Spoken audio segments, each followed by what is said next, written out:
Hello everyone, welcome back to our YouTube channel Exam Mark. So I hope you all are doing very well. आप सब बहुत अच्छे से पढ़ाई कर रहे होंगे. So अभी हम एक नया टॉपिक लेके आए हैं अपने एडल्ट हेल्थ नर्सिंग में. So before starting this topic, I'm starting with a very beautiful quote.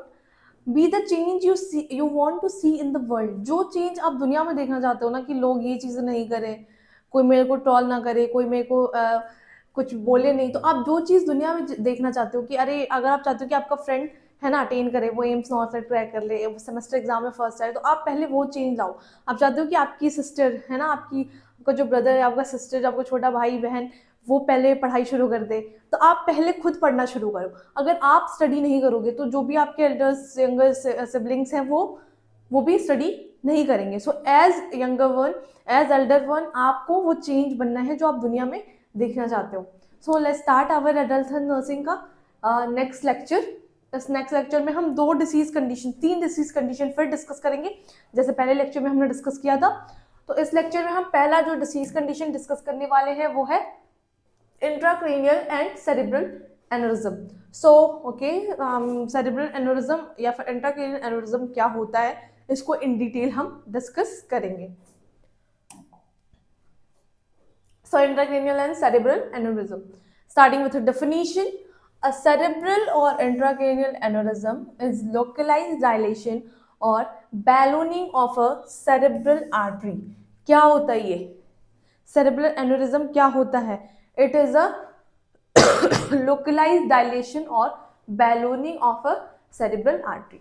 So इसमें क्या होता है, जो cerebral artery है जो हमारी cerebral artery है, उसमें क्या हो जा रहा है, एक लोकलाइज डायलेशन. जैसे सपोज ये आपकी सेरिब्रल आर्टरी नॉर्मली आ रही थी, ग्रीन क्यों क्या ये, सपोज ये आपकी सेरिब्रल आर्टरी नॉर्मली आ रही थी है ना, और ये क्या हो गई, यहाँ पे ये डायलेशन इसमें दिखने को मिल गया आपको, ये यहाँ डायलेट हो गई, ये सेरिब्रल आर्टरी यहाँ डायलेट हो गई. तो इसको हम क्या कहेंगे, इस कंडीशन को हम क्या कहेंगे, इस कंडीशन को हम क्या कहेंगे, इस कंडीशन को हम कहेंगे सेरिब्रल या फिर intracranial aneurysm. Okay, so basically ये होता क्यों है, क्योंकि जो ब्लड वेसल्स है, जो सेरिब्रल ब्लड वेसल्स है, उसमें वीकनेस हो जा रही है, वो ब्लड वेसल वीक हो जा रही है, जो ब्लड वेसल वॉल है वो वीक हो जा रही है, उसकी वजह से ये एनोरिज्म हो रहा है. रप्चर कैन लीड सब एर्कोनाइड हेमरेज, एसएच है ना. रप्चर की वजह से सब, आप स्ट्रोक वाली वीडियो अगर आपने देख के आए हो तो स्ट्रोक में मैंने बहुत इन डिटेल बताया है कि एसएच क्या है, सबऑर्गेनाइड हैमरेज क्या है. सबऑर्गेनाइड हैमरेज क्या है, we have different layers, dura mater, arachnoid mater and pia mater. So जो पाया मैटर और एर्कोनाइड मैटर के बीच का स्पेस होता है, इसी स्पेस को हम कहते हैं सब एर्कोनाइड स्पेस. और ये जो सब एर्कोनाइड स्पेस है, जब इस सब एर्कोनाइड स्पेस में हैमरेज हो जाता है ना, जो उसके सेरिब्रल ब्लड वेसल्स है उसमें हैमरेज हो जाता है, तो उसी कंडीशन को हम क्या कहते हैं, subarachnoid haemorrhage, that is SAH. So it is the rupture can lead to subarachnoid haemorrhage. जो सब एर्कोनाइड, एक और इम्पॉर्टेंट चीज, जो सब एर्कोनाइड हैमरेज होती है उसमें ऐसा हेडेक होता है जिसमें पेशेंट ये कहेगा कि मेरे पूरे लाइफ का सबसे दर्दनाक दर्द हो रहा है ना. पेशेंट विल कंप्लेन कि ऐसा दर्द मुझे कभी इन फ्यूचर कभी नहीं हुआ है. सो वर्स्ट हेडेक ऑफ लाइफ का कंप्लेन भी पेशेंट इसी में कहता है कि उसको वर्स्ट हेडेक ऑफ लाइफ हो रहा है. और ये एक लाइफ थ्रेटनिंग इमरजेंसी भी है. It is a life threatening emergency.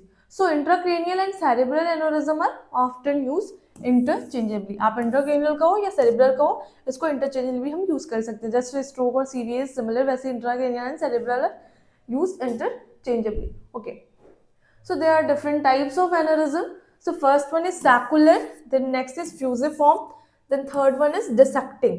So आप देखो ये एक हमारी नॉर्मल ब्लड वेसल है ना, बिल्कुल स्मूथ इवन वॉल्स, एकदम स्मूथ ब्लड वेसल है ना, कहीं पे कुछ भी डिसेक्शन नहीं, कुछ डिफरेंस नहीं, एकदम स्मूथ ब्लड वेसल है.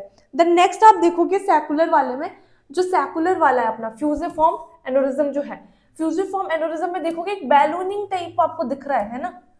ये नॉर्मली की तरह नॉर्मल नहीं है, ये स्ट्रेट नहीं है, इसमें क्या है, ये बैलूनेशन हुआ है, बल्जेस और ballooning of the blood vessels, ballooning of the blood vessels. तो ऐसे ब्लड वेसल को हम क्या कहेंगे, फ्यूजिफॉर्म एनोरिज्म। देन नेक्स्ट आप देखो secular.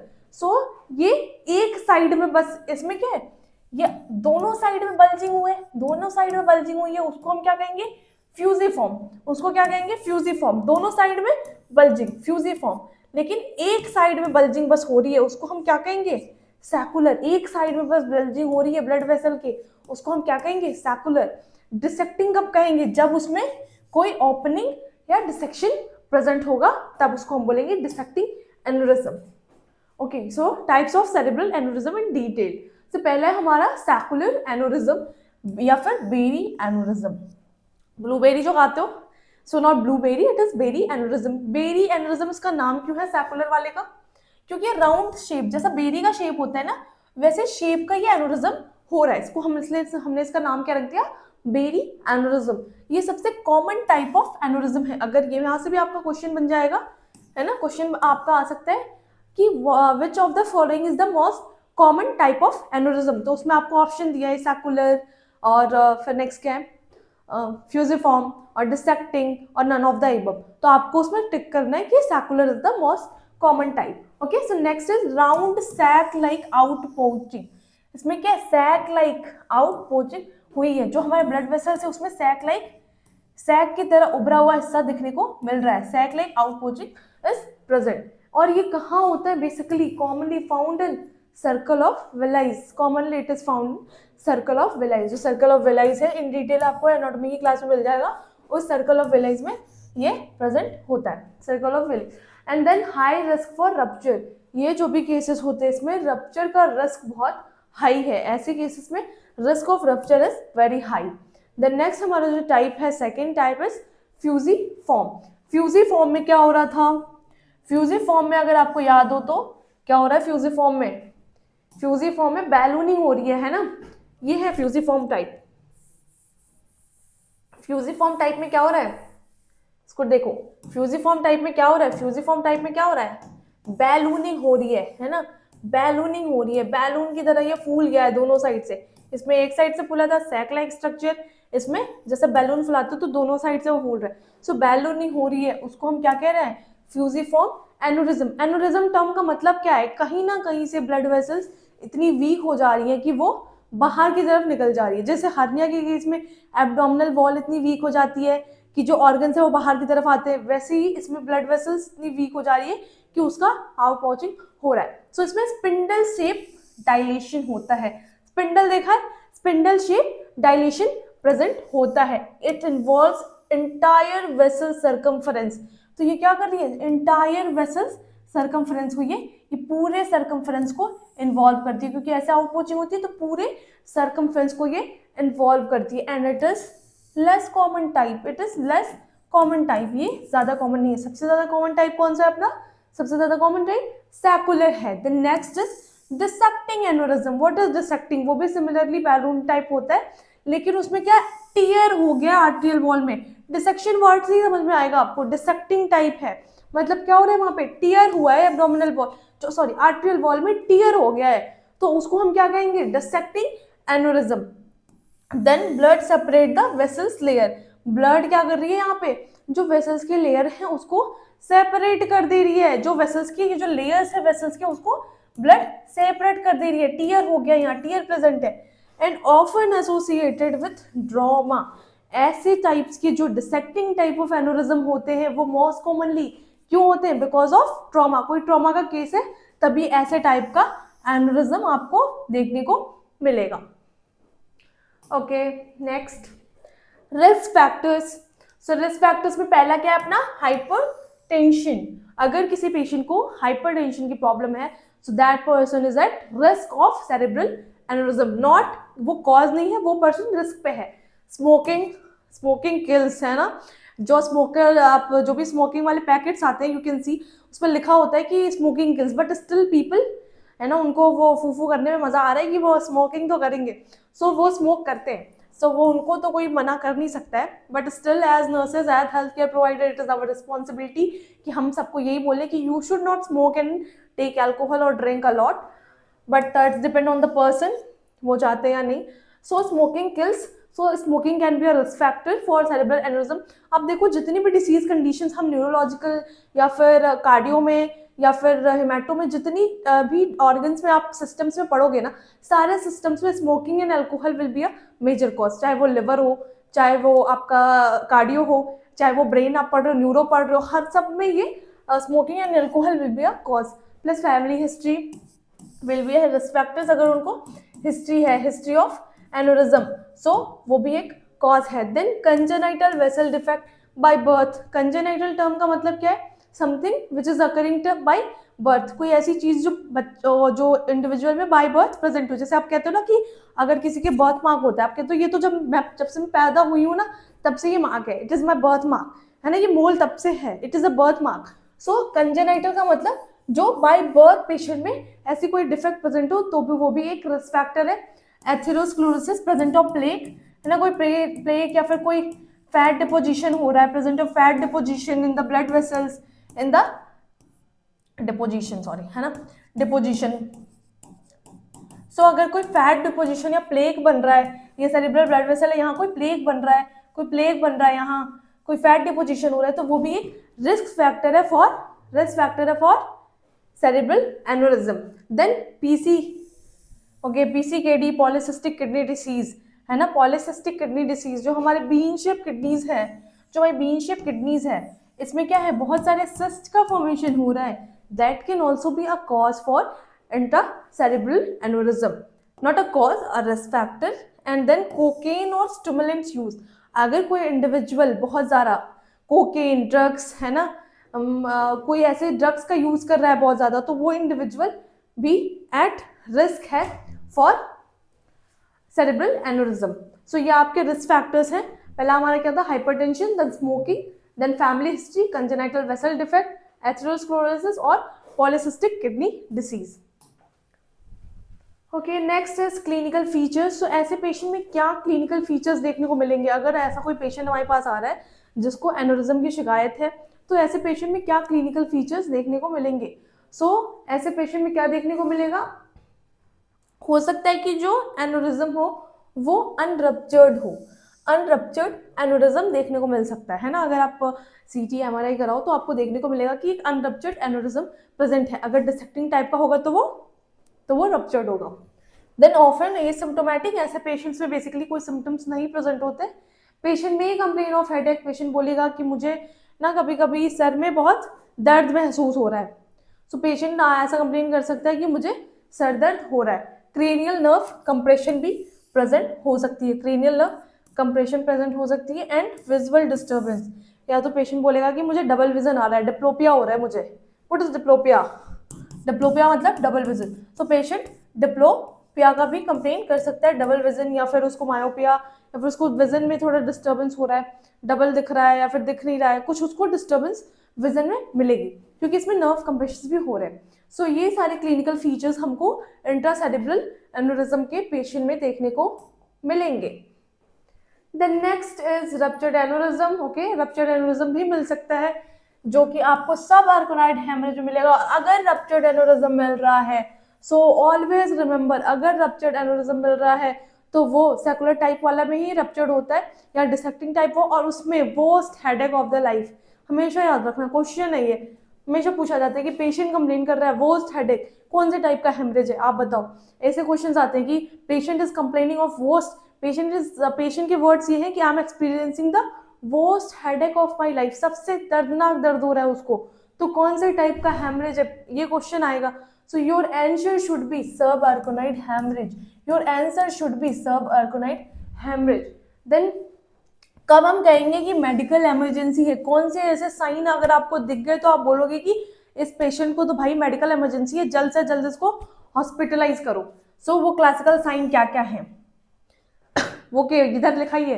Sudden severe worst headache of my life, patient का वर्ड ये है कि बहुत ऐसा दर्द मुझे कभी जीवन में नहीं हुआ, पहली बार मुझे ऐसा दर्द हो रहा है और मुझे कुछ करो, मेरा कुछ इलाज करो। पेशेंट ऐसे वर्ड्स बोलेगा।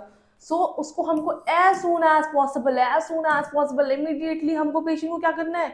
हॉस्पिटलाइज करना है, and we should start the treatment. Then अगर पेशेंट कंप्लेन कर रहा है नोजिया एंड वॉमिटिंग, इसके साथ साथ पेशेंट क्या कंप्लेन कर रहा है? नोजिया एंड वॉमिटिंग, पेशेंट को फोटोफोबिया प्रेजेंट है, so we have different lights in our room. But अभी क्या, अगर ऐसा पेशेंट रेफर करे कि मुझे ये सारी लाइट्स बंद कर दो, मुझे डर लग रहा है इन लाइट से, पेशेंट आपसे कह रहा है कि मुझे डर लग रहा है इन लाइट से, ये सारी लाइट्स आप क्लोज कर दो, तो क्या है, पेशेंट को फोटोफोबिया है ना, लाइट से डर लग रहा है, fear of lights, photophobia is fear of light. So अगर पेशेंट को लाइट से डर लग रही है तो क्या होगा, उसको फोटोफोबिया प्रेजेंट हो सकता है। नेक स्टिफनेस, स्टिफ नेक है पेशेंट को, है ना, पेशेंट का नेक स्टिफ हो गया है, वो नेक मोड़ नहीं पा रहा इधर से उधर, राइट लेफ्ट कुछ नहीं कर पा रहा, नेक स्टिफनेस प्रेजेंट है, तो भी वो एक क्लासिकल साइन है। Then decrease of LOC, line of control नहीं, लेवल ऑफ कॉन्शियसनेस, पेशेंट का लेवल ऑफ कॉन्शियस, अच्छा एलओसी का दो फुल फॉर्म, बहुत सारे वर्ड्स आप जाओ यूट्यूब, अगर गूगल पे आप सर्च करने जाओ कि कोई नया वर्ड आ गया आपको एलओसी दिख गया तो आप सर्च कर लो बस एलओसी, तो आपको दिखाएगा लाइन ऑफ कंट्रोल, तो वो नहीं याद करना है, उसको लिखोगे इन मेडिकल टर्म्स तो वो आपको बताएगा लेवल ऑफ कॉन्शियसनेस। सो ऐसे पेशेंट में एलओसी विल बी डिक्रीज, जो लेवल ऑफ कॉन्शियसनेस है वो क्या होगी, डिक्रीज देखने को मिलेगी। देन द पेशेंट में हैव सीजर। सो अगर ये सारे क्लिनिकल फीचर्स, ये सारे क्लासिकल साइंस प्रेजेंट हैं तो हम क्या कहेंगे कि it is a medical emergency and as soon as possible आपको क्या करना है, पेशेंट को हॉस्पिटलाइज करना है। एक बार और रिवाइज कर लेते हैं, क्या क्या क्लासिकल साइन है, sudden severe worst headache of the life, nausea and vomiting, photophobia plus neck stiffness plus decreased level of LOC plus seizure। So अगर ये सारे फीचर्स मिल रहे हैं तो हमको क्या करना है, पेशेंट को as soon as possible we have to hospitalize the patient। Okay, how you will diagnose कि पेशेंट को इंट्रासेरेब्रल एनोरिज्म है। So the first diagnosis is CT scan, है ना, कंप्यूटर टोपोग्राफी हम बोलेंगे पेशेंट को कि you have to go for a CT scan, it is normal. So हम ये इनिशियल टेस्ट कराएंगे कि कहीं कोई रप्चर तो नहीं हो गया, ऐसी एज तो नहीं है, कोई रप्चर एनोरिज्म तो नहीं प्रेजेंट है, उसके लिए हम क्या बोलेंगे पेशेंट को कि आप एक CT स्कैन करा के लाओ, डॉक्टर क्या बोलते हैं कि CT स्कैन लेके आओ। Then we can go for lumbar puncture. Lumbar puncture का दूसरा नाम क्या है, कमेंट में बताओ, क्या है दूसरा नाम लंबर पंक्चर का? स्पाइनल टैप का नाम सुना है, स्पाइनल टैपिंग है, स्पाइनल टैप क्या है, it is the second name for lumbar puncture. So spinal tap also known as lumbar puncture और lumbar puncture is also known as spinal tap. So अगर CT negative मिल रहा है ना, CT scan अगर आपको negative मिल रहा है बट SAH सस्पेक्टेड है, आपको लग रहा है कि पेशेंट ऐसा कंप्लेन लेके आया है कि मुझे वर्स्ट हेडेक ऑफ लाइफ हो रहा है, मुझे ऐसा लग रहा है, ऐसा दर्द मुझे सर में कभी नहीं हुआ है, पहली बार ऐसा दर्द हो रहा है, ऐसा लग रहा है सर फट जाएगा। अगर ऐसे कंप्लेन के साथ पेशेंट आ रहा है, आपने पेशेंट को बोला ओके हमको लग रहा है कि आपको सब एर्कोनाइट हेमरेज हो सकता है, पेशेंट को नहीं बताएंगे हम, ये खुद से बोलेंगे, डॉक्टर खुद से बोलते हैं, डिस्कस करते हैं कि पॉसिबल है कि पेशेंट को सब एर्कोनाइट हेमरेज है, तो हम पेशेंट को बोल रहे हैं कि आप जाओ एक CT स्कैन लेके आओ। सो पेशेंट CT के लिए गया, पेशेंट का CT नेगेटिव आ रहा है, CT स्कैन में आपको हेमरेज नहीं दिख रहा है, तो आप क्या करोगे, आप बोलोगे ना कि हम एक लंबर पंक्चर भी करा लेते हैं, लेट्स चेक द CSF कि CSF में ब्लड आ रहा है या नहीं। अगर CSF में ब्लड आएगा, अगर CSF में ब्लड आएगा तो ये क्या इंडिकेट करेगा बच्चों, क्या इंडिकेट करेगा, ये इंडिकेट, CSF क्या है, अपना सेरेब्रोस्पाइनल फ्लूइड, याद करो अपना निमोनिक डैप याद आया, डैप में जो ये AP में जो डिफरेंस था, है ना, एर्कोनाइड और पायामेटर में जो डिफरेंस था उसको हम क्या कह रहे थे, क्या स्पेस का नाम था, सब एर्कोनाइड स्पेस, है ना, एर्कोनाइड मैटर और पायामेटर में जो डिफरेंस था, AP में जो डिफरेंस था उसको क्या नाम दे रहे थे हम, सब एर्कोनाइड स्पेस। तो ये जो अपना सब एर्कोनाइड स्पेस है, डैप का जो AP में डिफरेंस वाला जो स्पेस है, यहाँ पे जब हैमरेज प्रेजेंट होगा तो ही, और ये AP के बीच में एक और काम होता है क्या, CSF का फॉर्मुलेशन, है ना, जो सेरेब्रोस्पाइनल फ्लूइड है उसका फॉर्मुलेशन। तो जो CSF का फॉर्मुलेशन भी यही हो रहा है और सोचो यही हैमरेज भी हो गया, तो CSF इज अ बेल, इसका कलरलेस फ्लूइड है, ये इसका कोई कलर नहीं है, तो ब्लड का कलर क्या है, रेड, ये इसके साथ मिल जाएगा, और अगर ये इसके साथ मिलेगा तो वो मुझे अपने रंग में रंग दे, है ना, तो CSF का कलर भी क्या हो जाएगा, क्या हो जाएगा, ये रेड कलर। सो जब स्पाइनल टैपिंग आप करोगे, जब लंबर पंक्चर करोगे तो आपको रेड कलर CSF मिलेगा, क्या मिलेगा आपको, रेड कलर CSF मिलेगा, और अगर आपको रेड कलर CSF मिल रहा है so it means the patient is having सब आर्कोनॉइड हैमरेज। सो इसलिए हम पहले सीटी कराते हैं, सीटी अगर नेगेटिव आ रहा है तो हम लंबर पंचर के लिए जाएंगे। Then we can also go for cerebral angiography. So this is the gold standard DOC, diagnosis of choice, not drug of choice, है ना, या फिर आईओसी, इन्वेस्टिगेशन ऑफ चॉइस। अगर आपसे क्वेश्चन पूछे, अगर क्वेश्चन में आपसे पूछा जा रहा है कि what is the investigation of choice for cerebral aneurysm, तो आपका आंसर क्या होगा, सेरेब्रल एंजियोग्राफी। आप कार्डियो में आप पढ़ोगे कि कार्डियो में हमने पढ़ा है कि क्या होता है, कार्डियो में हम क्या करते हैं, कार्डियक एंजियोग्राफी करते हैं। सो कार्डियक एंजियोग्राफी में क्या है, जो हार्ट के वेसल्स है उसमें आप लेके जाते हो एक वायर और सस्पेक्ट करते हो कि कहाँ पे क्लॉट तो नहीं प्रेजेंट है कहीं कुछ। तो सिमिलरली इसमें भी हम जो हमारे सेरेब्रल ब्लड वेसल्स है उसमें हम एंजियोग्राफी करके चेक करते हैं कि कहीं कोई क्लॉट तो नहीं प्रेजेंट है, कहीं कोई प्लेक डिपोजिशन तो नहीं हो रखा है, क्योंकि वो सारे रिस्क फैक्टर्स हैं जिसकी वजह से एन्यूरिज्म पेशेंट को जनरेट हो सकता है।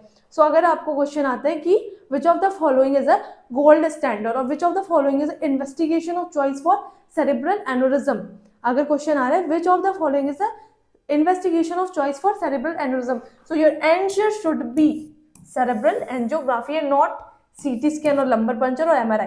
आपको ये चारों ऑप्शंस देंगे, है ना, आपको ये चारों ऑप्शंस देंगे, फिर आपको याद आएगा हमने पढ़ा तो चारों है, पढ़ा तो चारों है। सेमेस्टर्स में नहीं आएगा अगर ये क्वेश्चन, तो पक्का किसी ना किसी कम्पिटेटिव एग्जाम में आएगा। सेमेस्टर्स में भी आ सकता है बट कम्पिटेटिव एग्जाम में तो पक्का ये क्वेश्चन आते हैं कि which of the following is not, not करके पूछता है ना, और नॉट करके या फिर विच of the following is a gold standard. So gold standard करके पूछ रहा है और आपको नहीं पता है कि गोल्ड स्टैंडर्ड क्या है, आपने बस ये पढ़ के गए थे आपकी एंजियोग्राफी में सीटी स्कैन कराते हैं यार, आपने सब में पढ़ लिया कि जितने न्यूरोलॉजिकल डिसऑर्डर है सबसे सीटी स्कैन कराते हैं, तो आप सीटी स्कैन टिक करके आ जाओगे और आंसर यू लूज 1 मार्क्स। सो आपको याद करना है cerebral angiography is the, cerebral angiography is the gold standard DOC, diagnosis of choice or investigation of choice. Then next we can go for MRI और MRA for further evaluation। अगर इन सारे test से भी हमको नहीं पता चल पा रहा है तो हम MRI भी करा सकते हैं। Okay, moving to the management, so we have both medical and as well as surgical management for aneurysm। Sorry, so medical management में हम क्या करते हैं, we have to do blood pressure control। क्या करना है हमको, बीपी कंट्रोल करना है, पेशेंट का जो ब्लड प्रेशर है उसको हमको कंट्रोल करना है। कैसे करोगे ब्लड प्रेशर कंट्रोल, कैसे ब्लड प्रेशर को मॉनिटर करोगे। सो ब्लड प्रेशर को हम क्या करेंगे, every 4 hours we have to check the vitals of the patient. Vitals में क्या क्या चीजें आती हैं, है ना, टेम्परेचर चेक करते हो, TPR, temperature, pulse, respiration plus blood pressure plus pain also, oxygen saturation also, अब ये सारी चीजें भी आ रही है, चेक करो एक बार वाइटल्स वाली वीडियो, है ना। सो ब्लड प्रेशर में क्या करेंगे हम, बीपी चेक कर रहे हैं पेशेंट का, इसमें हम पेशेंट को निमोडेपिन नाम की एक दवा है जो ब्लड प्रेशर को कंट्रोल करती है प्लस सेरिब्रल वैसोस्पाज्म को भी प्रिवेंट करती है। वैसोस्पाज्म का मतलब क्या, ये जो हमारे वेसल्स थे सेरिब्रल वेसल्स, अगर इसमें स्पाज्म आ गया, स्पाज्म मतलब ये कॉन्ट्रैक्ट हो गए, है ना, कॉन्ट्रैक्ट हो गए तो ब्लड का फ्लो क्या है, इंक्रीज हो जाएगा ना, ज्यादा ब्लड। अगर कोई एक बहुत मोटी सी पाइप है, इसमें से पानी जा रहा है, आराम से जाएगा, एक इस पाइप को हमने पतला कर दिया तो पानी क्या है, बहुत तेजी से पानी जाएगा ना। आप देखते हो जब हम कार वॉश कर रहे हैं या फिर आप अपनी बाइक वॉश कर रहे हो तो आप क्या करते हो, जो आपकी वाटर पाइप है तो आप क्या करते हो, अगर वो ऐसे नॉर्मल जिसका जितना सरकमफ्रेंस है उस सरकमफ्रेंस से अगर आप वॉश कर रहे हो तो पानी आराम से आता है ना, धीरे धीरे आ रहा है, पूरे बाइक पे नहीं जाएगा। लेकिन अगर आपने वहाँ पे क्या कर दिया, उस पाइप को पिंच कर दिया, अगर उस पाइप को आपने ऐसे पिंच कर दिया तो वो पाइप पानी क्या है, बहुत तेजी से आएगा, उसका फ्लो रेट क्या है, बढ़ जाएगा। सिमिलरली अगर ये वेसल्स में भी ब्लड जा रही है और ये अगर स्पाज्म हो गया, कॉन्स्ट्रिक्ट हो गई, तो ब्लड प्रेशर क्या है, इंक्रीज हो जाएगा। इसीलिए निमोडेपिन हम देंगे ताकि हम सेरिब्रल वैसोस्पाज्म को प्रिवेंट कर सकें। पेन एंड एंग्जाइटी मैनेजमेंट, ऐसे जो पेशेंट होते हैं उनमें पेन बहुत ज़्यादा होता है and they are very anxious कि क्या हो रहा है मेरी बॉडी के साथ, so we have to go for pain and anxiety management as well. अगर पेशेंट को कन्वर्जन्स आ रहे हैं, अगर पेशेंट में सीजर प्रेजेंट है, सो हम anti conversion drug for conversion treatment हम anti conversion drug like phenytoin भी हम दे सकते हैं, लाइक फेनेटोइन भी हम दे सकते हैं। अगर पेशेंट में कन्वर्जन आ रहा है so we can give phenytoin. और हम पेशेंट को क्या बोलेंगे कि you have to do bed rest, आपको क्या करना है, बेड रेस्ट लेना है, थोड़ी देर अपनी बॉडी को आप रेस्ट दो, bed rest as well as reduce stimulation. Okay, next is surgical intervention और मैनेजमेंट। तो सर्जिकल इंटरवेंशन में हम दो चीजें करते हैं, एक तो हम करते हैं सर्जिकल क्लिपिंग और दूसरा हम करते हैं इंडोवेस्कुलर क्वाइलिंग। क्वाइलिंग एंड क्लिपिंग, ये दो प्रोसीजर बेसिकली हम करते हैं इन एन्युरिज्म। सो क्लिपिंग में क्या करते हैं, एक मेटल क्लिप, जहां पे भी एन्युरिज्म हुआ है ना, जहां पे भी एन्युरिज्म हुआ है वहां पे हम एक मेटल क्लिप प्लेस करते हैं। इसकी इमेज है मेरे पास। सो मेटल क्लिप एक प्लेस करते हैं उसके नेक पे, वो जो एन्युरिज्म हो रहा है उस एन्युरिज्म के नेक पे एक मेटल क्लिप प्लेस करते हैं, उसको हम क्या कहते हैं, सर्जिकल क्लिपिंग। नेक्स्ट हमारा क्या है, endovascular coiling. We can go for endovascular coiling.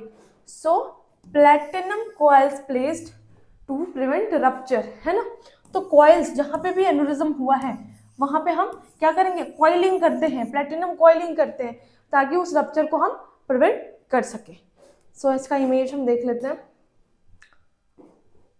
Okay, so this is clipping. यहाँ आप देख रहे हो, यहाँ पे एन्युरिज्म प्रेजेंट है, हाँ इट इज विजिबल, यहाँ एन्युरिज्म प्रेजेंट है और यहाँ हम क्लिपिंग प्रोवाइड कर रहे हैं।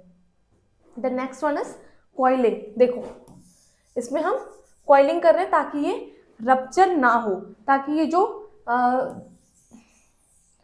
जो अपना एन्युरिज्म बन गया है ये रप्चर ना हो, इसलिए हम उसमें कॉइलिंग करते हैं with the help of a wire. So यहाँ तक हमने पढ़ लिया कि सेरेब्रल एन्युरिज्म अगर किसी पेशेंट में हो रहा है तो आप कैसे उस पेशेंट को मेडिकल मैनेजमेंट के through as well as surgical management के थ्रू मैनेज करोगे। सो नर्सेस को ये नहीं करना होता surgical procedure, but you are going to assist the doctors, है ना। So you should have the knowledge, आपको पता होना चाहिए कि क्या क्लिप लग रहा है, क्लिपिंग हो रही है या कॉइलिंग हो रही है, आपको इसमें डिफरेंस पता होना चाहिए, इंडोवेस्कुलर क्लिपिंग क्या है, कॉइलिंग क्या है। Okay, so up to now I think you all are clear. अगर कोई डाउट है तो comment it. Okay, as nurses what is our management, what we have to do. So देखो सबसे इंपॉर्टेंट नर्सेस को काम थमा दिया है कि एयरवे मेंटेन करके रखो। एयरवे मेंटेन नहीं किया आपने, ऑक्सीजन नहीं मेंटेन किया, पेशेंट क्या है, पेशेंट विल गो, पेशेंट चला जाएगा हमारा, है ना। हमको पेशेंट को बचा के रखना है, तो हमको क्या करना है, airway as well as oxygenation management हमको करना है। Then frequent neurological assessment, frequent neurological assessment भी हमको करना है पेशेंट में, फ्रीक्वेंट न्यूरोलॉजिकल असेसमेंट करना है। मोटर सॉरी मोटर और जीसीएस और सेंसरी, जीसीएस की स्पेलिंग जीसीएस और सेंसरी। अब जीसीएस में एक नया अपडेट आ गया GCSP, we have uploaded a video on that also कि जीसीएसपी क्या है। सो ये सारे न्यूरोलॉजिकल असेसमेंट हमको फ्रीक्वेंटली करना है। पेशेंट का एयरवे एंड ऑक्सीजनेशन हमको मेंटेन करना है, हमको मॉनिटर करना है for the sign of increased ICP. में भी हो सकता है कि एन्युरिज्म के केस में पेशेंट का जो इंट्रासेरेब्रल प्रेशर है, जो इंट्राक्रेनियल प्रेशर है वो इंक्रीज हो गया है। What is the normal range, normal range is 5 to 15 mm of Hg, है ना। सो अगर ये मोर देन 20 जा रहा है मतलब क्या है, आईसीपी बढ़ रहा है, पेशेंट का आईसीपी क्या हो रहा है, इंक्रीज हो रहा है। सो अगर पेशेंट का आईसीपी क्या हो रहा है 5 से 15 मतलब 20 से ज्यादा अगर जा रहा है तो उसको हमको as soon as possible doctor को इन्फॉर्म करना है। देन इसके लिए हमको क्या करना है, पहले तो उसको मॉनिटर करना है। Then strict blood pressure monitoring as well as हमको क्या करना है, बीपी मॉनिटरिंग भी करनी है, क्योंकि हो सकता है कि जो सेरेब्रल ब्लड वेसल्स है उसमें वैसोस्पाज्म हो रहा है, हो सकता है कि जो सेरेब्रल ब्लड वेसल्स है उसमें वैसोस्पाज्म हो रहा है, तो हमको क्या करना है, स्ट्रिक्ट ब्लड प्रेशर मॉनिटरिंग भी करनी है। प्लस हमको क्या करना है, seizure precautions. What is seizure, one time episode, है ना। सीजर, कन्वर्जन और एपिलेप्सी तीनों डिफरेंट चीजें हैं, डोंट कंफ्यूज विद दैट। तो हमको क्या करना है, सीजर प्रिकॉशन लेना है हमको। पेशेंट को, जो पेशेंट को अगर सीजर आ रहे हैं तो उसके लिए हमको सीजर प्रिकॉशन, सीजर ड्रग हम एडवाइस जो है वो हम पेशेंट को देंगे। Then prevent constipation and straining. Why we are telling कि आपको कॉन्स्टिपेशन नहीं, आप कॉन्स्टिपेशन को प्रिवेंट करो, स्ट्रेनिंग को प्रिवेंट करो। क्यों हम बोल रहे हैं पेशेंट को, क्योंकि अगर पेशेंट को कॉन्स्टिपेशन या स्ट्रेनिंग हो रही है so that can lead to, है ना, उस कॉन्स्टिपेशन या स्ट्रेनिंग की वजह से क्या हो सकता है, पेशेंट को जो हमने एन्युरिज्म लगा, जो एन्युरिज्म हुआ है वो बर्स्ट भी कर सकता है, उस पर प्रेशर पड़ेगा और वो बर्स्ट भी कर सकता है। ओके, सो नेक्स्ट जो हमारा टॉपिक है वो है bells palsy and trigeminal neuralgia. Bells palsy and trigeminal, इस दोनों को अलग अलग हम पढ़ेंगे कि बेल्स पाल्सी क्या है, इसको हम फेशियल पाल्सी भी कहते हैं, और ट्राइजेमाइनल न्यूरैल्जिया क्या है। ओके, सो फेशियल नर्व पाल्सी बेसिकली इसी को हम बेल्स पाल्सी कहते हैं। अभी तक हमने एक डिसीज कंडीशन पूरा इन डिटेल पढ़ लिया कि इंट्रासेरेब्रल एन्युरिज्म या फिर सेरेब्रल एन्युरिज्म क्या है। अगर आपको सेरेब्रल एन्युरिज्म में कोई क्वेश्चन आएगा तो वो क्वेश्चन यही आएगा कि सेरेब्रल एन्युरिज्म में कौन सा most common type of aneurysm है, उसका आंसर आपको पता है सैकुलर वन। और या फिर ये क्वेश्चन आ सकते हैं कि क्या क्या मॉनिटरिंग एज नर्सेज आपको करनी है। और भी जितने क्वेश्चन है वो हमने प्रीवियसली डिस्कस किया है। So okay, facial nerve palsy क्या है? Inability to wrinkle the eyebrows. जो पेशेंट के आईब्रोज हैं, जैसे अभी आप अपने आईब्रोज रिंग आप करके देखो, आप अपने आईब्रोज अप कर सकते हो, डाउन कर सकते हो, आप अपने फेस को मूव कर सकते हो, आप स्माइल कर सकते हो, आप सैड फेस बना सकते हो। बट ऐसे जो पेशेंट होते हैं उनके एक साइड का जो फेस है उसमें वो कोई मूवमेंट परफॉर्म नहीं कर पाते, कोई एक्सप्रेशन नहीं दे पाते। इसी कंडीशन को हम क्या कहते हैं? फेशियल नर्व पाल्सी और बेल्स पाल्सी। सो इसमें क्या होगा, पेशेंट ना तो अपने आईब्रोज को रिंकल कर पाएगा, पेशेंट के आईलिड्स बहुत ड्रूपिंग आईलिड्स होंगे, है ना, एक साइड में ड्रूप्ड आउट आईलिड्स मिलेंगे। इनएबिलिटी टू पफ चेक, वो अपने जो चिक्स है उसको क्या कर सकता है, ऐसा फुला नहीं सकता है ना। So inability to puff cheek, asymmetrical smile, एक साइड से वो हंस रहा है, एक साइड से हंसी नहीं रहा, मतलब एक साइड बस उसको हंसी आ रही है। ड्रूपिंग कॉर्नर ऑफ माउथ, उसका जो कॉर्नर ऑफ माउथ है उसमें ड्रूपिंग प्रेजेंट हो सकती है। सो इसको इन डिटेल देखते हैं कि क्या होता है Bell's palsy.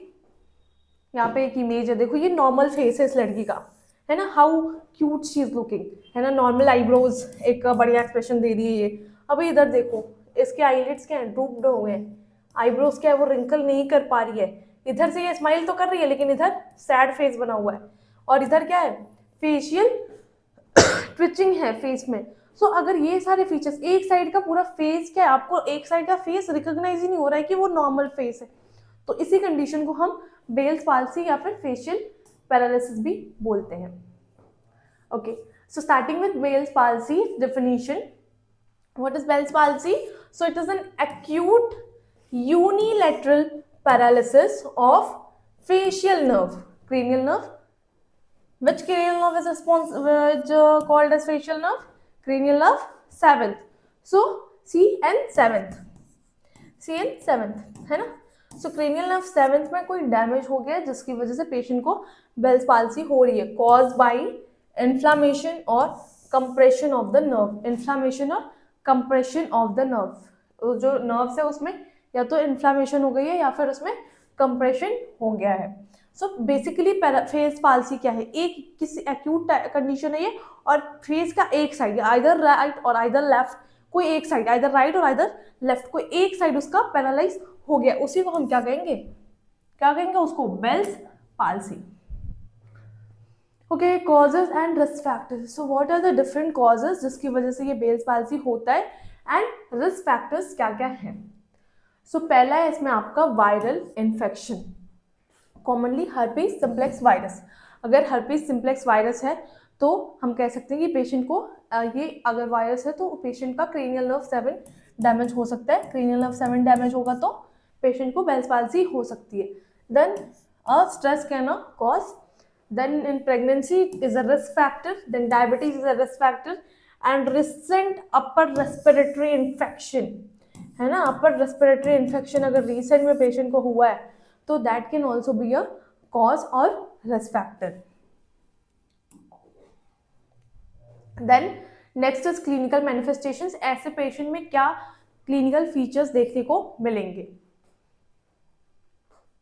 So first one is sudden facial weakness, जो पेशेंट है उसमें सडन फेशियल वीकनेस या फिर पैरालिसिस ऑन वन साइड, एक साइड में पेशेंट को सडन फेशियल वीकनेस होगा, मतलब एक साइड उसकी आईलिड्स ड्रूप्ड है ना, वो स्माइल कर रहा है या कर रही है पेशेंट, बट वो स्माइलिंग चेहरा एक साइड में नहीं आ रहा है, आइदर लेफ्ट और either right.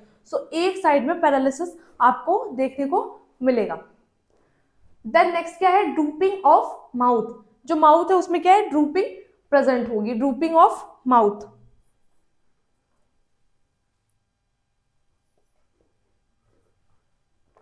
So drooping of mouth present होगा, जो माउथ का साइड होगा उसमें क्या होगा, ड्रूपिंग प्रेजेंट हो सकती है। Inability to close the eye on affected side, जो अफेक्टेड साइड है उस साइड का आंख पेशेंट बंद नहीं कर पाएगा, उस साइड की जो आईज है वो पेशेंट नहीं बंद कर पाएगा या कर पाएगी, है ना। जैसे अगर उसको राइट साइड है ना पेशेंट का, हम मानते हैं ये एक लेफ्ट साइड और राइट साइड, सो जिस साइड का भी पैरालिसिस है, अगर सपोज उसको लेफ्ट साइड का पैरालिसिस है, तो इस आईज को वो क्लोज नहीं कर पाएगी। वो इधर तो स्माइल कर रही है पर इधर क्या है, उसका स्माइलिंग फेस नहीं होगा, तो इधर क्या है, सैड फेस बना होगा उसका। तो जिस साइड में पैरालिसिस है उस साइड में वो उसकी आईज को वो क्लोज नहीं कर पाएगी। देन डिक्रीज टीयरिंग, जो टीयरिंग है वो डिक्रीज होगी। अल्टर्ड टेस्ट, पेशेंट को उस साइड से कोई टेस्ट भी नहीं आ रहा है, वो कुछ खा रही है या खा रहा है, तो हाइपर एक्कोसिस हो सकता है। हाइपर एक्कोसिस क्या होता है, सेंसिटिविटी टू साउंड, इस साइड के ईयर में जो आवाज़ें आ रही है उससे पेशेंट बहुत सेंसिटिव हो रहा है, हाइपर एक्कोसिस उसको हो सकता है। Symptoms usually peak with in 48 hours, 48 घंटे के अंदर जो पेशेंट के सिम्टम्स हैं वो एट पीक जा सकते हैं, ये सिम्टम्स बहुत सीवियर हो सकते हैं। सो अगर जो भी इसमें से अगर एक दो सिम्टम्स पेशेंट को आ रहे हैं, सो हम एडवाइस कर देंगे you should go to doctor and you should check कि क्या कंडीशन है, क्या प्रॉब्लम हो गई है पेशेंट को। ओके, नेक्स्ट है हमारा क्लिनिकल मैनिफेस्टेशन। क्लिनिकल मैनिफेस्टेशन में हमने पढ़ा, इसमें क्या क्या हमने पढ़ा, फेशियल पैलेसी में एक तो ड्रूपिंग आईलिड्स है, ट्विचिंग हो जा रहा है फेस का, है ना, स्माइल नहीं कर पा रही है पेशेंट, अपने आईब्रोज को वो रिंग नहीं कर पा रही है, ना अपवर्ड ना downward, so drooping eye, facial weakness, drooping of mouth as well, है ना, इधर देखो इधर ये खुश है कितनी, इधर क्या है, सैड सैड सा फेस बना। तो ये जितने भी नर्व्स रिस्पॉन्सिबल हैं, जो CN7 रिस्पॉन्सिबल है फेशियल नर्व, वो क्या है, वही क्या हो जा रहा है, डैमेज हो जा रहा है। सुपर न्यूक्लियर लेशन, है ना, कोई स्ट्रोक या कोई लेशन की वजह से वो जो CN7 नर्व है, जो CN7 नर्व है वो क्या हो जा रही है, डैमेज हो जा रही है। सो ये हमारी फेशियल नर्व, ये फेशियल नर्व क्या है, डैमेज हो जा रही है, जिसकी वजह से पेशेंट को बेल्स पाल्सी मिलेगा। यहाँ पे देखो लेशंस इन फेशियल नर्व, फेशियल नर्व में एक लेशन प्रेजेंट है और उस वजह से पेशेंट को बेल्स पाल्सी हो रही है। So this is the clinical features as well as the pathophysiology की क्यों हो रहा है ये बेल्स पाल्सी। तो ये हमारे क्लिनिकल नर्व्स हैं जो रिस्पॉन्सिबल है फॉर फेशियल नर्व के लिए, बट यहाँ पे क्या है, पाल्सी यहाँ पे हो जा रही है। So as nurses we should also know कि मेडिकल मैनेजमेंट हमको क्या करना है। सो हमको क्या करना है, कॉर्टिकोस्टेरॉइड्स, हमको क्या करना है, कॉर्टिकोस्टेरॉइड्स देना है टू रिड्यूस द इन्फ्लामेशन, जो इन्फ्लामेशन हो रहा है उसको रिड्यूस करने के लिए हमको पेशेंट को कॉर्टिकोस्टेरॉइड भी देना है। देन हम क्या करेंगे, पेशेंट को अगर कोई एंटीवायरल मेडिकेशन प्रिस्क्राइब्ड है तो हम पेशेंट को एंटीवायरल मेडिकेशन भी, पेशेंट को हम बोलेंगे कि आप एंटीवायरल मेडिकेशंस लो। और क्या करेंगे हम, eye lubricants and artificial tears, eye lubricants अगर नीडेड है पेशेंट को, है ना, पेशेंट क्योंकि आई लुब्रिकेंट्स क्यों दे रहे पेशेंट को, आपने क्लिनिकल फीचर्स से पढ़ा था कि patient can't close his eyes, her his eyes, है ना, कांट क्लोज आईज, पेशेंट अपनी आंखें नहीं बंद कर पा रही है या कर पा रहा है, उस आंखें बंद नहीं कर पा रहा है ना, तो उसके लिए हमको क्या करना है, आई लुब्रिकेंट्स देना है, आंख में फुट ड्रॉप्स डालनी है ताकि पेशेंट को क्या हो, एटलीस्ट टीयर उसको आए, है ना। सो डिक्रीज टीयरिंग हमने पढ़ा कि पेशेंट की आंख से आंसू बिल्कुल निकल ही नहीं रहा, तो आर्टिफिशियल टीयर्स क्रिएट करने के लिए हम क्या करेंगे, हम आई लुब्रिकेंट्स पेशेंट को प्रिस्क्राइब करेंगे। So this is all the medical management for the condition Bell's palsy और facial palsy. Next is nursing management. As nurses what we have to do, so you have to protect the eye. देखो पहला ही point आया nurses के लिए, क्या करना है आपको, आपको जो पेशेंट की आंखें उसको आपको प्रोटेक्ट करके रखना है, क्योंकि जिस साइड पे पेशेंट के पैरालिसिस हो रहा है उस साइड की आई वो क्लोज नहीं कर पा रही है या कर पा रहा है ना, उस साइड का आई वो क्लोज नहीं कर पा रही है या कर पा रहा है, तो हमको क्या करना है, प्रोटेक्ट करना है उस साइड की आई को। आई पैच हमको लगाना है, आर्टिफिशियल टीयर्स हमको देखना है कि आर्टिफिशियल टीयर्स कहाँ से हम ला सकते हैं, और हमको क्या करना है, फेशियल एक्सरसाइजेस हम पेशेंट को बता सकते हैं कि वो कौन कौन से फेशियल एक्सरसाइजेस कर सकता है, और हमको क्या करना है, पेशेंट को ओरल हाइजीन के लिए इंकरेज करना है। सपोज उसके राइट साइड में फेशियल पैरालिसिस है तो वो उसको फील ही नहीं होगा कि वो साइड उसकी है, मैंने बोला ना पैरालिसिस में उसको फील ही नहीं होता है पेशेंट को कि वो साइड अपनी है, तो हमको पेशेंट को इनकरेज करना है कि आपको अच्छे से ब्रश करना है और बोथ साइड आपको brushing the teeth, both side आपको टीथ को ब्रश करना है। सो हमको क्या करना है, नेक्स्ट हमको क्या करना है, provide emotional support. Temporary facial changes हो सकते हैं लेकिन हमको क्या करना है, पेशेंट को इमोशनल सपोर्ट प्रोवाइड करना है। और patient education, condition is often temporary, तो हमको पेशेंट को ये भी एजुकेट करना है कि ऐसा नहीं है कि ये परमानेंट कंडीशन है, ये एक टेम्पररी कंडीशन है, आप ड्रग्स लो, आप दवा लो, ड्रग्स मतलब वो वाला ड्रग्स नहीं, दवाइयाँ आप लो, है ना, जो भी मेडिकल मैनेजमेंट, जो भी डॉक्टर्स आपको ड्रग्स प्रिस्क्राइब कर रहे हैं, आप उसकी टाइमिंग्स पेशेंट को बता सकते हो, तो आप वो पर्टिकुलर दवाइयाँ on time low, and this is a temporary condition. ऐसा कुछ नहीं है कि आपको परमानेंटली ये डिसीज हो जाएगी, यू विल बी क्योर्ड, आपको इसके ट्रीटमेंट मिल जाएगा। Okay, so next disease condition trigeminal neuralgia. जैसे मैंने बोला कि पहले वाले लेक्चर में हमने 3 इंपॉर्टेंट डिसीजर डिस्कस किए थे, इस लेक्चर में भी हम 3 इंपॉर्टेंट डिसीजर डिस्कस कर रहे हैं। पहले हमने क्या डिस्कस किया, इंट्रासेरिब्रल एन्युरिज्म या फिर सेरिब्रल एन्युरिज्म। दूसरा हमने डिस्कस किया बेल्स पाल्सी यानी कि फेशियल पाल्सी, जिसमें क्रेनियल नर्व 7 डैमेज हो रहा है। और अब हम क्या डिस्कस करेंगे, ट्राइजेमिनल न्यूरैल्जिया। अब हम क्या डिस्कस करेंगे, ट्राइजेमिनल न्यूरैल्जिया। सो क्या होता है ट्राइजेमिनल न्यूरैल्जिया? सो हमारे पास एक ट्राइजेमिनल नर्व होती है जो बहुत सारे ब्रांचेस को सप्लाई करती है। ये सप्लाई करती है ऑप्थेल्मिक ब्रांच को, ये सप्लाई करती है मैक्सिलरी ब्रांच को, ये सप्लाई करती है मैंडिबुलर ब्रांच को। आप सोचो, एक नर्व जो इतने सारे ब्रांचेस को सप्लाई कर रही है, अगर वो नर्व डैमेज हो गई, तो वो जितने नर्व्स को सप्लाई कर रही थी, जितने ब्रांचेस को वो सप्लाई कर रही थी, हर जगह पे पेशेंट को दिक्कत आएगी। सो अगर ऑप्थेल्मिक ब्रांच दिक्कत होगी तो पेशेंट को फ्रंटल हेड प्लस आईज में पेन होगा। अगर मैक्सिलरी ब्रांच में दिक्कत हो गई तो जो मैक्सिला वाला रीजन है, जो मैक्सिलरी पॉइंट है, वहां पे पेशेंट को पेन होगा। और अगर मैंडिबल ब्रांच दिक्कत कर गई तो मैंडिबल साइड में पेशेंट को पेन होगा। सो इसको इन डिटेल देखते हैं। Trigeminal neuralgia, it is also known as tic douloureux. So definition क्या है ट्राइजेमिनल न्यूरैल्जिया की? Starting with the definition.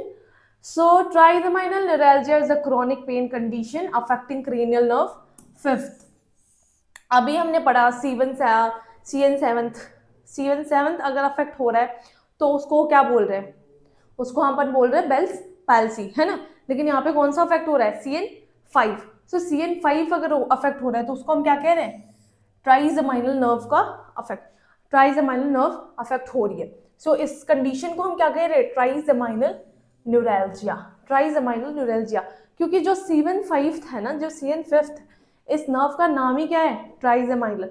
आपको याद है ना, वो पहला नर्व CN1 क्या है, optic, oculomotor, then olfactory, then trochlear, then trigeminal, then so ये हमारे पूरे CN12 नर्व्स होते हैं, क्रेनियल नर्व्स 12। ये पूरे क्रेनियल नर्व्स में अगर किसी एक नर्व्स को दिक्कत हो रही है, पर्टिकुलर नर्व्स को, तो वो हर पर्टिकुलर नर्व्स एक पर्टिकुलर फंक्शन कर रहा है, तो वो पर्टिकुलर फंक्शन डैमेज होगा। जैसे CN7 को अगर दिक्कत हुई तो वो फेशियल नर्व है ना, वो फेशियल नर्व रूट्स में जा रहा है, तो वो क्या है, फेशियल नर्व्स को दिक्कत करेगा। अगर CN5 दिक्कत कर रही है तो वो ट्राइजेमिनल नर्व्स है। क्रेनियल नर्व्स की भी एक वीडियो हमने डाली है, आप वो देखो। सो अगर CN7 दिक्कत हो रहा है तो वो CN5 दिक्कत हो रहा है तो वो ट्राइजेमिनल नर्व को डिस्टर्ब कर रही है। सो इसमें क्या होता है, basically trigeminal nerve is a chronic pain condition affecting the CN5 trigeminal nerve or causing sudden episode of severe facial pain। इसमें पेशेंट को देखने को मिलेगा। कॉजेज क्या होंगे, इसमें क्या क्या कॉजेज आएंगे, कंप्रेशन ऑफ ट्राइजेमिनल नर्व। जो ट्राइजेमिनल नर्व है उसमें क्या हो रहा है, कंप्रेशन प्रेजेंट आ रहा है, ट्राइजेमिनल नर्व में क्या हो रहा है, कंप्रेशन हो रहा है, ट्राइजेमिनल नर्व में कंप्रेशन हो रहा है। Multiple sclerosis can be a cause. MS भी मैंने पढ़ाया है, मल्टीपल स्क्लेरोसिस क्या होता है, मल्टीपल स्क्लेरोसिस किसका डीमाइलिनेशन होता है, इसमें ये मैंने इन डिटेल वीडियो पढ़ाई है। सो वो देखो। सो मल्टीपल स्क्लेरोसिस अगर पेशेंट को प्रेजेंट है वो भी एक कॉज हो सकता है। Tumour can be a cause, अगर कोई सेरेब्रल ट्यूमर प्रेजेंट है तो भी एक कॉज हो सकता है। और हो सकता है कि कॉज हमको पता ही नहीं चले, इडियोपैथिक अननोन कॉज भी हो सकता है। So basically trigeminal neuralgia is nothing, it is a chronic condition जिसमें जो हमारा पेशेंट है उसका जो क्रेनियल नर्व फिफ्थ है वो डैमेज हो रहा है, जिसकी वजह से उसको सडन फेशियल पेन हो रहा है। अब देखो सडन फेशियल पेन क्यों होगा, क्योंकि पहला तो उसका ophthalmic branch, cranial nerve 3 branches को सप्लाई कर रही है। ऑप्थेल्मिक ब्रांच को कर रही है तो जो ये फ्रंटल रीजन है प्लस अप टू आईज, ये पेन होगा। दूसरा मैक्सिलरी, सो ये मैक्सिला वाला रीजन पेन होगा। तीसरा क्या है, मैंडिबल, सो ये मैंडिबल रीजन, तो पूरा फेस पेन होगा पेशेंट को अगर CN5 डिस्टर्ब हो रही है तो। क्रेनियल नर्व 5th अगर डिस्टर्ब हो रही है तो पूरा फेस पेन होगा। सो अगर ऐसा कंडीशन है तो पेशेंट को हम क्या कहेंगे कि the patient is suffering from trigeminal neuralgia. Next है हमारा क्लिनिकल फीचर्स। सो ऐसे पेशेंट में क्या क्लिनिकल फीचर्स देखने को मिलेंगे, ऐसे पेशेंट में क्या क्या क्लिनिकल फीचर्स देखने को मिलेंगे। सो ऐसा पेशेंट अगर आपके पास आ रहा है तो उसमें sudden severe stabbing facial pen, वो क्या कहेगा आपको कि मुझे अचानक से बहुत ज़्यादा दर्द हो रहा है मेरे चेहरे में, मुझे ऐसा लग रहा है कि चेहरा मेरे चेहरे में दर्द हो रहा है। सोचो कोई ऐसा इंसान आपके आगे बोले कि मेरे ना फेस में दर्द हो रहा है, फेस पेन हो रहा है मुझे, तो आप बोलोगे कैसे फेस पेन कैसे हो सकता है, बट इट इज़ पॉसिबल क्योंकि इसमें क्या कहाँ डैमेज हो रहा है, CN5 जो ट्राइजेमाइनल नर्व है अपनी वो डैमेज हो जा रही है, CN5 डैमेज हो रहा है। CN5 ये कितने ब्रांचेस को सप्लाई कर रही है, कौन कौन सा, एक तो ऑप्थेल्मिक, दूसरा मैक्सिलरी, तीसरा मैंडिबल, और ये तीनों हमारे फेस का पार्ट है ना, तीनों हमारे फेस का पार्ट है। तो तीनों में दिक्कत आ रही है पेशेंट के, यहाँ भी पेन होएगा पेशेंट को, फिर मैक्सिला साइड भी पेन होगा, इधर सपोज नोज है, और ये जो मैंडिबल साइड है जो चिन एरिया है वहाँ भी पेशेंट को पेन, तो पूरा पेशेंट क्या कहेगा कि मुझे फेशियल पेन हो रहा है, और वो भी क्या है सडन। स्टैपिंग मतलब क्या, ऐसा लग रहा है कि कुछ कोई चुभो रहा है ना, स्टैब, अब बोलते हो ना कि the thief has come and he has stabbed a knife, है ना, नाइफ स्टैबिंग का केस सुना है ना कि नाइफ स्टैब करके और वो लोगों ने बहुत सारी चीजें चुरा के ले गए, है ना, या नाइफ दिखा के या नाइफ स्टैब कर दिया उसके स्टमक में या एब्डोमेन में कहीं पे भी। सो स्टैबिंग मतलब वो ऐसा लग रहा है कि कोई कुछ चुभ हो रहा है, स्टैब करना, है ना, किसी को चाकू मारना, तो चाकू नहीं मार, यहाँ पे ऐसे चाकू वाला सीन नहीं है, बट पेशेंट को ऐसा लग रहा है कि कोई उसके फेस में कुछ स्टैब कर रहा है, स्टैपिंग फेशियल पेन पेशेंट को प्रेजेंट होगा। Pain last seconds to minute, pain क्या है सेकेंड्स, कुछ सेकेंड्स के लिए हो सकता है या फिर वो कुछ सेकेंड से कुछ मिनट के लिए भी हो सकता है, ऐसा नहीं कि पेशेंट को बस अभी पेन हुआ फिर तुरंत खत्म हो जाएगा, कुछ सेकेंड से कुछ मिनट तक पेन पेशेंट को होगा। ट्रिगर्ड बाई, कैसे ट्रिगर्ड होता है, कैसे ये पेन ट्रिगर्ड होता है, क्या एक्शन पेशेंट करता है तो ये पेन और ज्यादा ट्रिगर्ड होता है। तो पहला क्या है इसमें, पहला है इसमें चिविंग,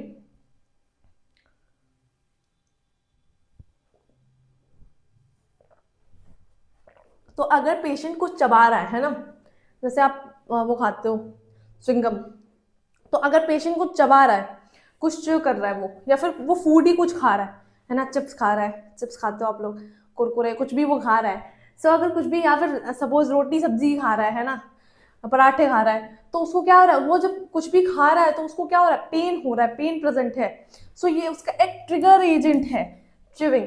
या फिर वाइल टॉकिंग, अगर पेशेंट आपसे बोले कि मैं आपको ये बता भी रहा हूँ ना कि मुझे फेस में दर्द हो रहा है तो भी मुझे दर्द हो रहा है, और ट्रिगर हो गया ये दर्द, तो वाइल टॉकिंग भी ये पेन ट्रिगर हो सकता है। टचिंग द फेस, अगर आप बोलो कि पेशेंट से आप फिजिकल एग्जामिनेशन करो, आप पेशेंट से बोलो कि कहाँ दर्द हो रहा है, इस साइड, तो आपने टच कर लिया पेशेंट को, तो आप पेशेंट के फेस को टच कर रहे हो तो भी पेशेंट को पेन हो रहा है, वाइल टचिंग द फेस, तो भी वो एक ट्रिगर एजेंट की तरह वर्क कर रहा है पेशेंट के लिए।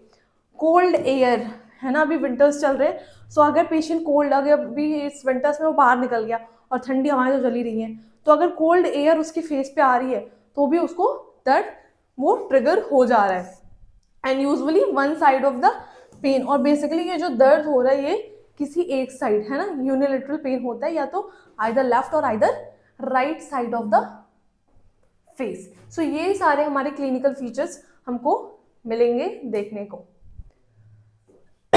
Okay sorry. सो नेक्स्ट है अपना डायग्नोस्टिक इवेल्युएशन, क्या क्या डायग्नोस्टिक इवेल्युएशन आपको देखने को मिलेगा, क्या डायग्नोसिस आप कैसे डायग्नोस करोगे। पहला क्या है इसमें, क्लिनिकल डायग्नोसिस। क्लिनिकल डायग्नोसिस आप कैसे करोगे, ये जितने क्लिनिकल फीचर्स थे ना, ये जितने क्लिनिकल फीचर्स थे, ये सारे क्लिनिकल फीचर्स अगर आपको पेशेंट बता रहा है, it means patient is having trigeminal neuralgia, it means patient का जो क्रेनियल नर्व फिफ्थ है, जो CN5 है, वो डैमेज हो चुका है, उसमें कोई ना कोई डिफेक्ट आ चुका है जिसकी वजह से ये सारे पेशेंट को पेन हो रहे हैं, ये सारे फीचर्स पेशेंट को आ रहे हैं। देन और आप क्या करा सकते हो, you can go for an MRI, a magnetic resonance imaging, to rule out the other causes, कि क्या अदर कॉजेज है जिसकी वजह से पेशेंट को ट्राइजेमाइनल न्यूरैल्जिया हुआ है, so we can conduct an MRI also. Okay, next is medical management, how we will manage the condition, कैसे आप मैनेज करोगे इस कंडीशन को, कैसे मैनेज करोगे, है ना। पेशेंट को पेन है बहुत ज़्यादा, सो पहले तो पेन मैनेजमेंट करोगे। After pain management you can go for anticonvulsant as a first line treatment. आप एंटी कन्वल्सेंट लाइक कार्बामेज़ेपाइन, आप सीपीजेड दे सकते हो, है ना। सीपीजेड अलग, वो अलग दवा है, वो एंटीसाइकोटिक में यूज करते हैं। तो हम एक एंटी कन्वल्सेंट कार्बामेज़ेपाइन दे सकते हैं। We can also use some muscle relaxant, हम कोई मसल रिलैक्सेंट जो भी प्रिस्क्राइब्ड है बाय द डॉक्टर वो हम पेशेंट को दे सकते हैं। और surgical options for refractory causes. Refractory cases का मतलब क्या है, ऐसे केसेस जिसमें आप दवा दे रहे हो बट स्टिल पेशेंट के जो सिम्टम्स है वो फिर आ जा रहे हैं, मतलब आपने दवा दी कुछ दिन तक सिम्टम्स सही थे, पेशेंट इज ओके, फिर पेशेंट कह रहा है कि मेरे सिम्टम्स फिर आ रहे हैं, तो उस कंडीशन में हम सर्जिकल ऑप्शंस यूज करते हैं कि हम सर्जरी करके पेशेंट को ट्रीट करें। ओके, सो उस कंडीशन में हम सर्जिकल ऑप्शंस यूज करते हैं। सो ये सारे सर्जिकल ऑप्शंस जो भी हैं वो हम यूज करेंगे। तो ये हमारा मेडिकल मैनेजमेंट है for trigeminal neuralgia. Next nursing management क्या है as nurses, sorry nursing management, okay okay okay. So next nursing management क्या है एज नर्सेस, आप क्या करोगे। सो आपको क्या करना है, एडमिनिस्टर मेडिकेशन एज प्रिस्क्राइब। जो भी मेडिकेशन आपको प्रिस्क्राइब की गई है, जो भी डॉक्टर ने आपको मेडिसिन प्रिस्क्राइब की है वो मेडिसिन आप एडमिनिस्टर करोगे पेशेंट को। जो भी मेडिकेशन आपको प्रिस्क्राइब की गई है वो मेडिकेशन आप एडमिनिस्टर करोगे। फिर आप क्या करोगे, monitor for medication side effect. आप क्या करोगे, मॉनिटर करोगे जो भी मेडिकेशन है उसकी कोई साइड इफेक्ट तो नहीं आ रही है। आप एंटी कन्वल्सेंट दे रहे हो उससे कोई साइड इफेक्ट तो नहीं आ रहा, आप मसल रिलैक्सेंट दे रहे हो उससे कोई साइड इफेक्ट तो नहीं आ रहा। ये हमारा ही रोल है as nurses, this is our role. आप हमको बस पेशेंट को दवा दे के छोड़ नहीं देना, वी हैव टू मॉनिटर कि आपने जो दवा दी है उस वजह से पेशेंट को कोई और प्रॉब्लम तो नहीं हो रही है। So you have to monitor that. Then हमको क्या करना है, we have to encourage the patient for soft food. क्योंकि अभी क्या है, हमने ट्रिगर एजेंट में पढ़ा कि पेशेंट अगर कुछ च्यू कर रहा है तो भी उसके पेन क्या एग्रीगेट हो जा रहा है, पेन ट्रिगर हो रहा है ना। तो आप उसको बोलोगे कि आप ना रोटियां खाओ, सॉफ्ट फूड नहीं खाओ, तो पेशेंट रोटियां खा रहा है तो उसके पेन तो फिर उसका पेन तो ठीक ही नहीं हो रहा है। तो आप क्या बोलोगे कि आप कुछ सॉफ्ट फूड लो, है ना, जैसे आप सूप ले लो, ये सारे ऑप्शंस आप पेशेंट को बताओगे। आप कोई ड्रिंक लो, आप सॉफ्ट फूड लो, है ना, खिचड़ी बनवा लो आप, खिचड़ी सबसे यूनिवर्सल है, जो भी पेशेंट हो जाता है वो खिचड़ी खाता है। तो सॉफ्ट फूड हम पेशेंट को बोलेंगे कि आप सॉफ्ट फूड अपने डाइट में इंक्लूड करो, not hard food. Hard food क्या है, जिसमें जिसमें च्यूइंग ज्यादा करनी पड़ रही है पेशेंट को, तो हम ऐसे पेशेंट्स को बोलेंगे कि you should include soft food in your diet. Then we will provide pain management strategies. So this is very important. जो भी डाइवर्जनल थेरेपी है, म्यूजिक थेरेपी है, एज वेल एज जो भी स्ट्रेटजीज है, पेन मैनेजमेंट स्ट्रेटजीज, वो हम patient को प्रोवाइड करेंगे। क्यों, ये बहुत इंपॉर्टेंट पॉइंट है एज नर्सेस। क्यों इंपॉर्टेंट है, क्योंकि पेशेंट को सबसे ज्यादा जो प्रॉब्लम हो रही है ना वो पेन की वजह से हो रही है। फेशियल पेन, चाहे वो ऑप्थेल्मिक हो, चाहे मैक्सिलरी ब्रांच की वजह से हो, चाहे मैंडिबल ब्रांच की वजह से हो, लेकिन सबसे ज्यादा पेशेंट को प्रॉब्लम क्यों हो रही है, पेन की वजह से। So as nurses this is our responsibility कि हम पेन मैनेजमेंट स्ट्रेटजी पेशेंट को बताएं। एंड अगर हमको पता है कि नॉन ट्रिगर्स क्या है, आपको पता है कि आप ज्यादा बात कर रहे हो तो आपको पेन हो रहा है, आप अगर किसी चीज को च्यू कर रहे हो तो आपको पेन हो रहा है, तो आपको क्या करना है, जो भी ट्रिगर्स एजेंट है, जो भी ट्रिगर एजेंट है वो आपको क्या करना है, जो भी ट्रिगर एजेंट है उसको आपको अवॉइड करना है। जो भी ट्रिगर एजेंट, क्या क्या ट्रिगर एजेंट थे, एक तो च्यूइंग थी अपनी, और क्या था, let's see what are the trigger agents. So एक तो आपका च्यूइंग था, एक अगर पेशेंट टॉकिंग कर रहा है तो, प्लस अगर पेशेंट क्या है टचिंग द फेस, अगर पेशेंट फेस को अपने टच कर रहा है तो भी हो सकती है। और कोल्ड एयर, बहुत ज्यादा कोल्ड एयर, जैसे अभी विंटर्स चल रही है और एक्सपोज हो रहा है वो कोल्ड एयर से, तो भी हो सकता है, और यूजुअली वन साइड में होता है। तो ये सारे ट्रिगर एजेंट्स अगर आ रहे हैं पेशेंट में तो हम क्या कहेंगे कि पेशेंट को क्या कहेंगे कि ये सारे ट्रिगर एजेंट जो है इसको आप अवॉइड करिए। सो ये सारे हमारे नर्सिंग मैनेजमेंट थे, वेयर वी आर ओके। सो ये सारे हमारी नर्सिंग मैनेजमेंट थे कि हमको जो भी मेडिकेशन है वो हमको प्रिस्क्राइब मेडिकेशन देना है, हमको मॉनिटर करना है फॉर द साइड इफेक्ट्स, हमको सॉफ्ट फूड देना है पेशेंट को, हमको पेन मैनेजमेंट करना है, और जो भी ट्रिगर एजेंट है उसको हमको अवॉइड कराना है, जो भी ट्रिगर एजेंट है उसको हमको अवॉइड कराना है। So these all are the nursing management for trigeminal neuralgia. Then एक हमारे पास कंपैरिजन टेबल है। So comparison between Bell's palsy and trigeminal neuralgia. So कौन सी क्रेनियल नर्व इन्वॉल्व होती है, फीचर, ये भी क्वेश्चन आ सकता है आपका। ये भी आपका क्वेश्चन आ सकता है कि अगर पेशेंट को बेल्स पाल्सी है तो उसमें कौन सी क्रेनियल नर्व इन्वॉल्व है।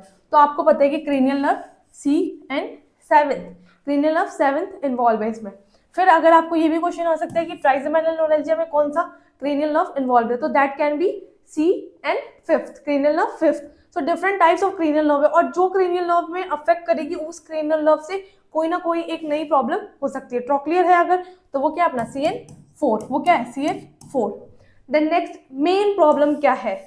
सो बेल्स पैल्सी में मेन प्रॉब्लम क्या है, muscle weakness and paralysis of one side, unilateral, एक साइड का जो फेस है उस साइड में पेशेंट को पैरालिसिस देखने को मिल रहा है, उस साइड में पेशेंट के पैरालिसिस देखने को मिल रहा है। तो मेन प्रॉब्लम बेल्स पैल्सी या फिर फेशियल, इसका नाम ही है फेशियल पाल्सी, है ना, इसका नाम ही है फेशियल पैल्सी, पैल्सी इधर लिख रही हूँ, इसका नाम क्या है फेशियल पैल्सी। इसका नाम ही है कि फेस में पैरालिसिस हो रहा है, फेस में पैरालिसिस हो रहा है। सो आपको पता है फेस में पैरालिसिस हो रहा है, मेन प्रॉब्लम इसमें क्या है। और ये क्या है, एक और चीज, ये यूनिलेटरल होती है, इट इज नॉट बाइलेटरल। ऐसा नहीं है कि बोथ साइड में पैरालिसिस हो जाएगी, यूनिलेटरल, एक साइड में पेशेंट की आइज ड्रॉपिंग हो रही है, एक साइड में रिंकल हो रहा है, सो ये यूनिलेटरल है। नेक्स्ट इसमें क्या है main problem, severe facial pain. So जो कोई ऐसा बता रहा है कि मुझे चेहरे में दर्द हो रहा है ना, सो वो कंडीशन क्या है, चेहरे में दर्द मतलब ट्राइजेमाइनल न्यूरैल्जिया। नेक्स्ट आपका क्या है, ऑनसेट। सो बोथ का ऑनसेट सडन ही होता है आई थिंक, ओके। इसमें सडन पेन एपिसोड आते हैं, इसमें सडन वीकनेस आती है। बेल्स पाल्सी मतलब वीकनेस, मतलब ये समझो कि उसमें एक साइड का चेहरा ना, एक साइड का चेहरा ना उसकी आंखें बंद होंगी, ना वो हंस पाएगा एक साइड से, ना वो अपने रिंकल्स को अप डाउन कर पाएगा, सॉरी आईब्रोज को, ना रिंकल पड़ेगा, कुछ नहीं हो रहा है, एक साइड में सीधे वो सडन पैरालिसिस हो जा रहा है। और इसमें क्या है, सडन पेन, इसमें आंखें ऊपर नीचे हंस वस सब सकता है, बात भी कर सकेगा पेशेंट, लेकिन क्या है पेन बहुत ज्यादा होगा पेशेंट को, है ना, चेहरे में वाला दर्द जो है। फिर आपका क्या है, laterality. So it is basically one side and it is also basically one side, but possibly trigeminal neuralgia दोनों साइड भी हो सकती है। Key nursing priority, as nursing officer और as nursing student, what is your key nursing priority. So आपको क्या करना है, आई प्रोटेक्शन करना है बेल्स पैल्सी में। क्यों, क्या बताया अभी मैंने कि पेशेंट की आंखें खुली की खुली रह जा रही है, भाई वो आंखें बंद ही नहीं कर रहा, एक साइड की आंख उसकी बंद हो रही है, एक साइड की आंख खुली रह रही है। तो अगर आप सोचो आंख खुली रह रही है तो क्या है, आंख का जो आंसू है वो सूख जाएगा, है ना। सो इसमें हमको आई प्रोटेक्शन, आई पैच आप लगा सकते हो, आई पैच आप लगा सकते हो, प्लस आप क्या कर सकते हो, और क्या कर सकते हो आप, आर्टिफिशियल टीयरिंग, है ना, टीयरिंग फाड़ने वाला टीयरिंग नहीं, टीयर आंसू वाला। So artificial tear and eye patch for eye protection. Trigeminal neuralgia में मेन हमको क्या करना है, we have to go for pain control, we have to go for pain control. So this is all about Bell's palsy and trigeminal neuralgia. I hope you have understand. हमने 3 important topics पढ़े, ये बहुत short topic है but still questions आते हैं in MCQs। और अगर आपके सेमेस्टर एग्जाम से और आपका न्यूरोलॉजी का चैप्टर बस आ रहा है, मतलब न्यूरोलॉजी वाला चैप्टर आप 4th सेमेस्टर में हो और न्यूरोलॉजिकल एकदम इंपॉर्टेंट है, आप समझो, इससे असेसमेंट भी आएगा, कोई भी डिसीज कंडीशन पूछ सकते हैं आपके एमसीक्यूज, 10 एमसीक्यूज 20 एमसीक्यूज आ रहे हैं, कोई भी एमसीक्यूज पूछ सकते हैं। सो ये सारे पॉइंट्स आपको रिमेंबर करना है, एक भी पॉइंट्स आपको मिस आउट नहीं करना है। Okay, so this all about our today session. हमने आज के सेशन में क्या क्या पढ़ा, सेरेब्रल एन्यूरिज्म क्या है, बेल्स पाल्सी क्या है, प्लस और क्या पढ़ा हमने, ट्राइजेमाइनल न्यूरैल्जिया क्या है। आई होप आपको ये लेक्चर समझ में आया होगा। If you have any kind of doubt, comment down, आप कमेंट सेक्शन में आप अपने डाउट्स पूछो, I will answer all the doubts. और अगर आपको इसका डिटेल PDF चाहिए, so it is available in our app. आप एग्जाम मार्क के ऐप में जाओ, है ना, we have a app, description box में आपको लिंक मिल जाएगा how to download it. So आप वहाँ जाओ एंड डाउनलोड करो, आपको ये सारा डिटेल नोट मिलेगा। कोई भी डाउट है आप बताओ। नेक्स्ट सेक्शन में हम और इम्पॉर्टेंट जो मेनिंजाइटिस, एंसेफेलाइटिस जैसे बीमारियां हैं, ये 15 मार्क्स क्वेश्चन है, 10 मार्क्स क्वेश्चन है, इसको इन डिटेल पढ़ेंगे। अभी आज हमने 5 मार्क्स क्वेश्चन कर लिया, 2 मार्क्स 1 मार्क्स MCQ कर लिए। सो आप इसको पढ़ के बताओ कि आपको समझ में आया या नहीं। So thank you so much for watching this video.